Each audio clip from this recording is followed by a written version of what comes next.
uh, character building and Samskriti or culture. As you know, the word Samskriti means that which is refined. Krita is done, that which has been done or which is available from Prakriti. Prakriti is that which is available from the Prakriti, from the nature. It is not refined like a piece of stone, it is Prakriti. You take a piece of stone and in your mind there is some refinement. That refinement, you express it on the stone, that becomes Samskriti.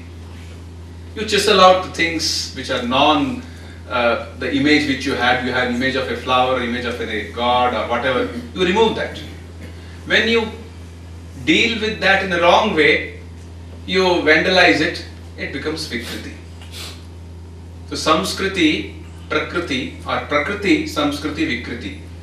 In personality development, Samskriti which is being spoken of. Refine yourself, refine your interests, refine your feelings, refine your actions. That is where the whole thing comes. There is a beautiful story of a person who was supposed to be a master sculptor. He was very good in making sculptures, especially that of elephants.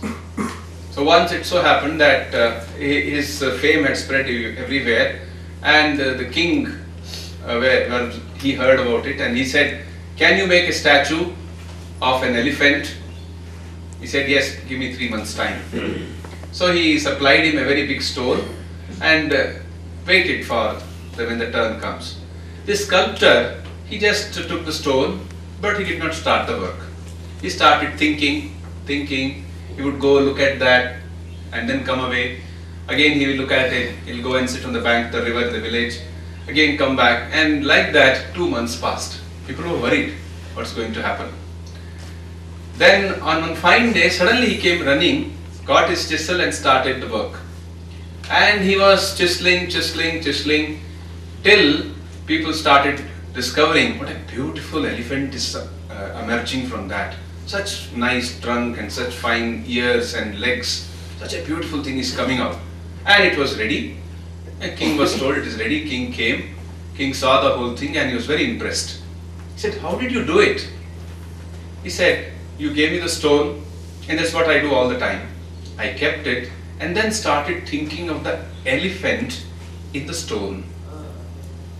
And I went on meditating, trying to discover where that elephant is, where its eyes are, where its various aspects are. And then when I discovered the whole thing, I just removed that which was non-elephant.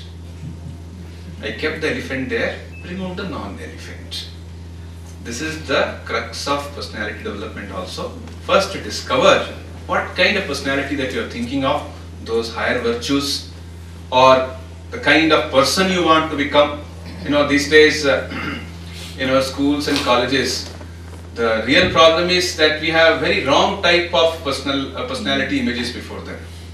We do not provide them very inspiring type of personality development, personality images. So they take those images, for example, film heroes.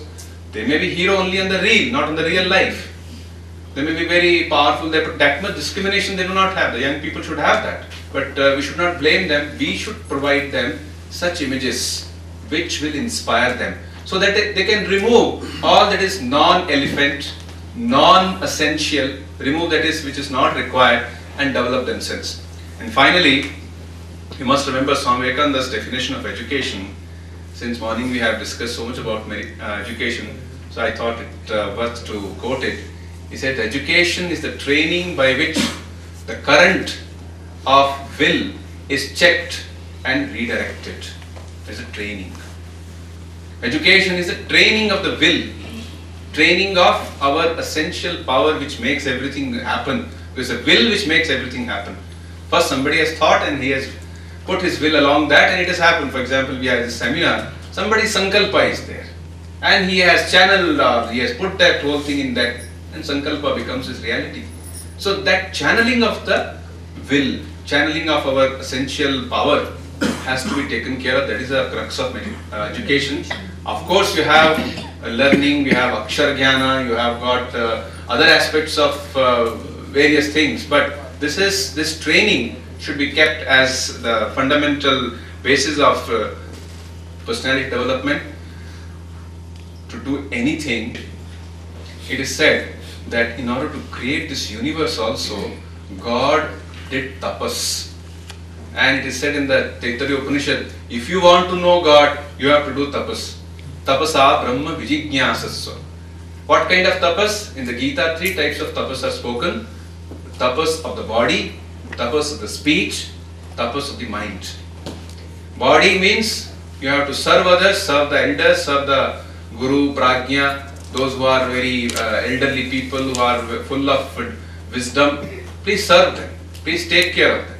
And also purity and chastity. And also Krishna speaks of arjavam or straightforwardness as a tapas of the body. Then tapas of the speech, do not speak such words which hurt others. Anudvegakaram vakyam priyahitam. It should be priyam, it should be hitam. It should not hurt others. And there should be maunam, there should be, of course one should speak, but one should not speak too much. As it is said, he not only explains what he says, but he also explains what he explains. One should not explain or say too much. So there should be speech which is well under control, speech which is not too much, sweet, it is truthful. That is tapas. And then he says, keeping the mind all the time calm, cheerful, filling it with all the positive thoughts. That is the tapas for the mind. So these 3 tapas and other things which Maharaj referred to, Atmapriyanji Maharaj, self-observation, training of the will. This is the crux of the Indian tradition of education, and this is what I feel personality development also essentially refers to, and schools, colleges, beyond school and college, and what we call as alternative education. Everywhere this must be emphasized, because whether a person is spiritual or secular or whatever, these things are universal and they are relevant to all. Thank you very much.